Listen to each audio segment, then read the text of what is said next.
With me here is now Padre Anton Lässer, who is the international ecclesiastical assistant for aid to the church in need.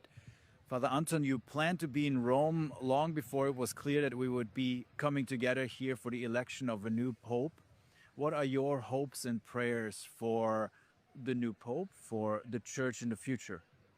Andreas, you know that I was trained as a business consultant, and looking on organization, we all know that the service of the Pope is something you cannot fulfill with natural skills. It's such an immense office, so without the Holy Spirit, I guess, you cannot fulfill the duty of a Pope. So my first wish is that the cardinals understand what the Holy Spirit is telling them in these days, and that we will receive a Pope that is elected from heaven. That's my first wish and my first hope. You're in the leadership of one of the largest Catholic aid organizations focused on missionary work, focused on evangelization.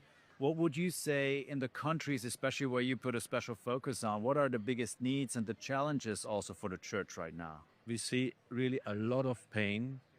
We see a lot of need. We are specialists for terror and war, I would say. But in the same time, we see heroic people. We see so many people where you can see that faith gives them a strength and a creativity to find solutions. So we see light and shadow.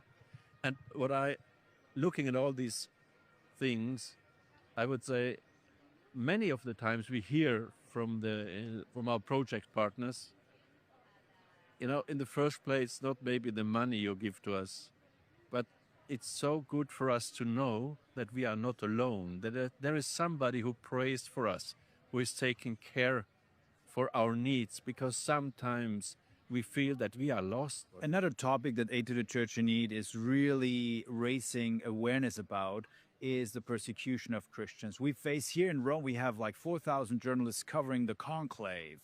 But it seems to me there's little attention still being paid that probably even the majority of Christians live in countries where religious freedom is not a reality. And we differentiate between persecuted Christians, between Christians who suffer from restrictions, and we see that we have countries where they are under attention. We see that there is developing an atmosphere that not only goes against the Christian, but also against other religions.